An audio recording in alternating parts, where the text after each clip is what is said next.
History is littered with ruthless rulers, and it could be said that many of them only got to the position they were in because of their brutal thirst for power. As most of these rulers were men, you'd better believe that the women who managed to claw their way to power didn't get there by being nice. To hear more about just how ruthless a queen can be, keep watching as we count down the 6 most ruthless female monarchs in history.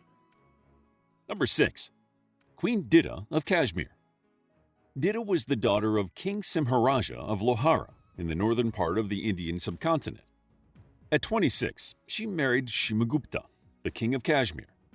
Shimagupta was an ineffectual king and left the task of ruling to his wife, and coins from the era were minted with the joint names of Didda Shimagupta.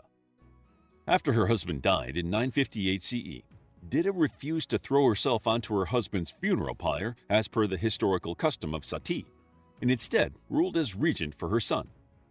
Didda faced much opposition, but was ruthless in suppressing revolts.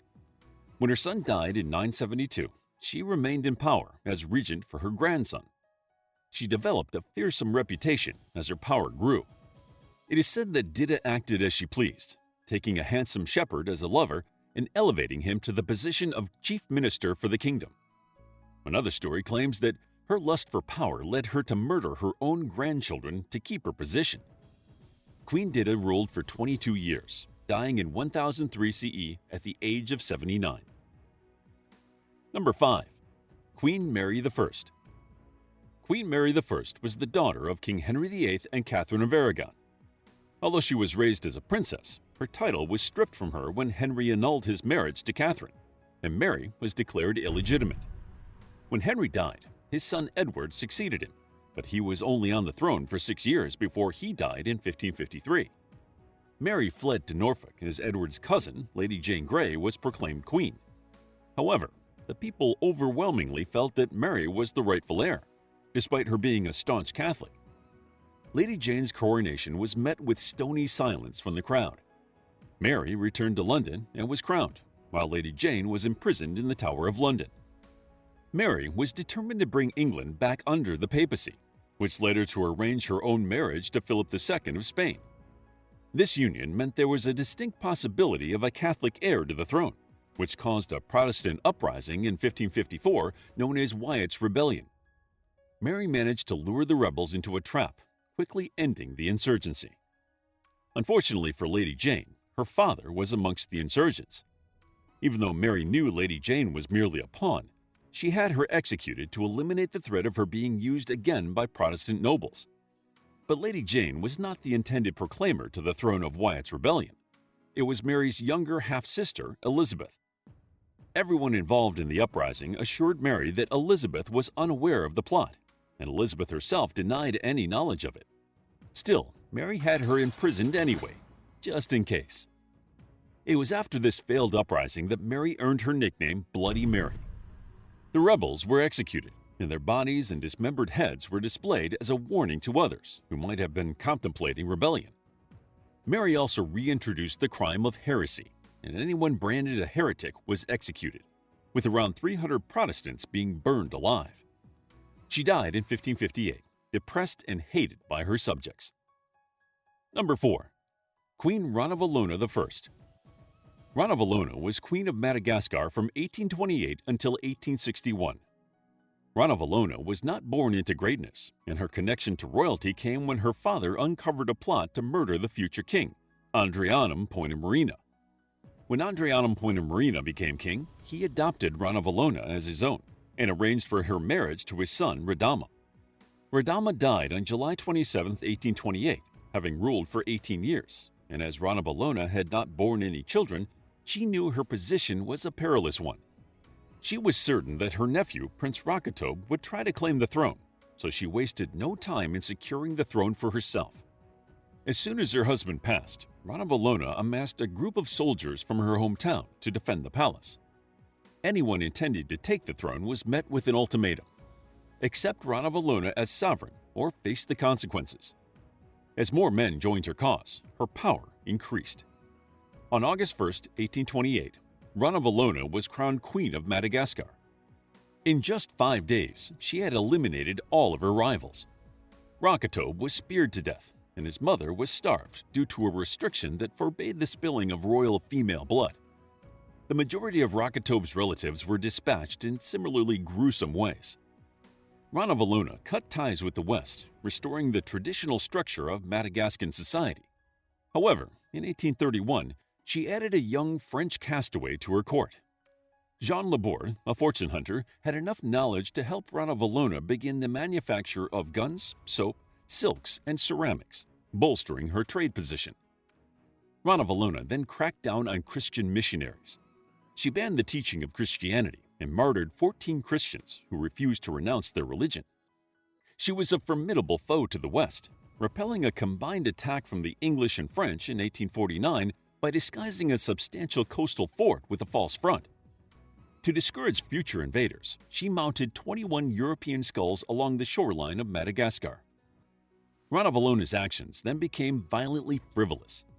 During a buffalo hunt in 1845, she commanded a road to be built as the hunting party progressed. With little food, the road builders began to die, only to be thrown into ditches at the side of the road and replaced with fresh workers. During the 4-month-long hunting expedition, it is thought that around 10,000 Madagascans perished from exhaustion, starvation, and malarial disease. Not a single buffalo was killed. In 1857, Ranavalona's son, Rakoto, conspired against her.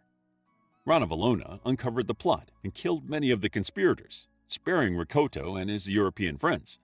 But they were not off the hook. Rather than killing them outright, Ranavalona forced them to march through malaria-ridden swamps, causing many to die from the disease. Ranavalona was the only Madagascan ruler able to withstand the machinations of the West, but it was not to last. After she died in 1861, a succession of weak rulers opened the country up to the French, and Madagascar became a French colony in 1896. Number 3. Empress Irene. Irene's rise to power began when Emperor Constantine V was searching for a wife for his son. By all accounts, Irene was a beautiful orphan from Athens, chosen to be the bride of the emperor's son Leo. The pair were married for 6 years when Leo became emperor in 775 CE. However, his reign was short-lived, and he died of a fever in 780 CE. When Leo IV died, his 9-year-old son, Constantine VI, inherited the title, with his mother acting as regent. It was then that Irene began to prove she was as ruthless as she was beautiful. After quashing rebellion led by her husband's half-brothers, she dismissed any ministers or military leaders she felt weren't 100% loyal to her, instating her allies in positions of power. One of Irene's aims was to reinstate the veneration of icons in the Christian Church.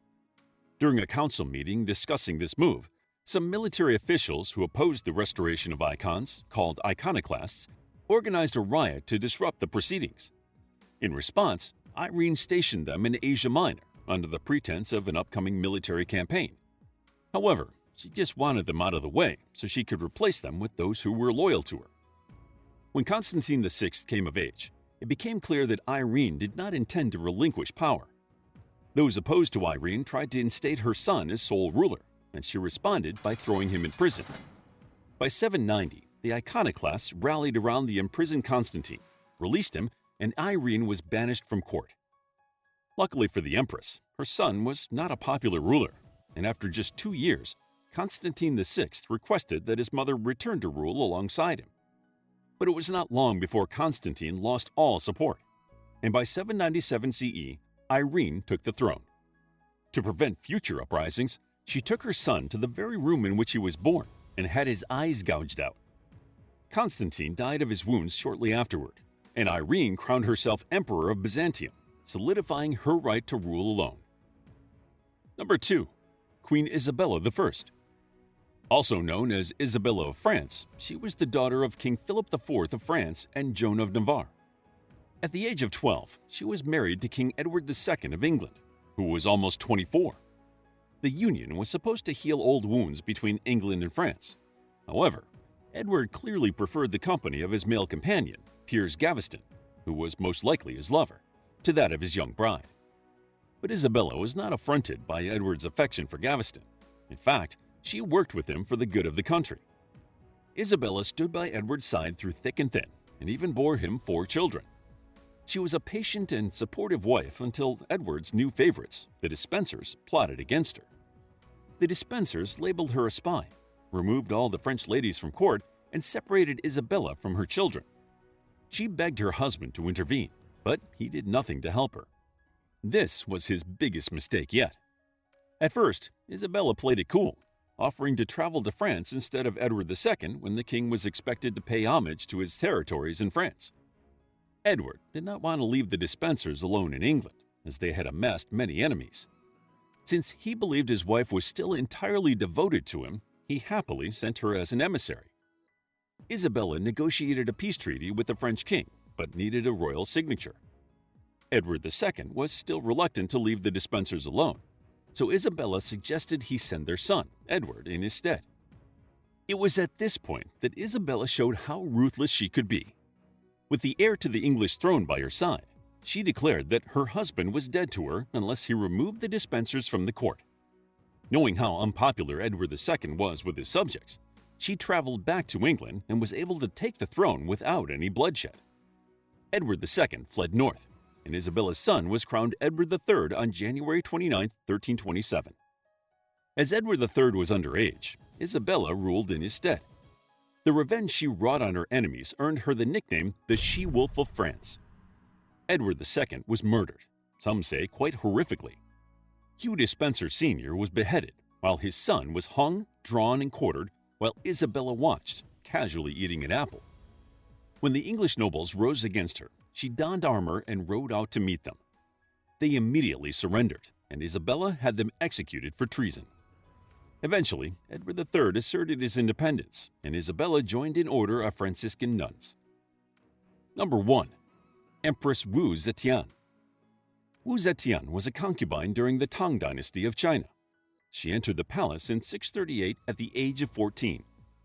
After the death of Emperor Taizong in 649, she entered into a relationship with his son and heir, Gaozong. As the new emperor's favorite concubine, she strengthened her position by destroying her rivals, including Gaozong's wife, Empress Wang.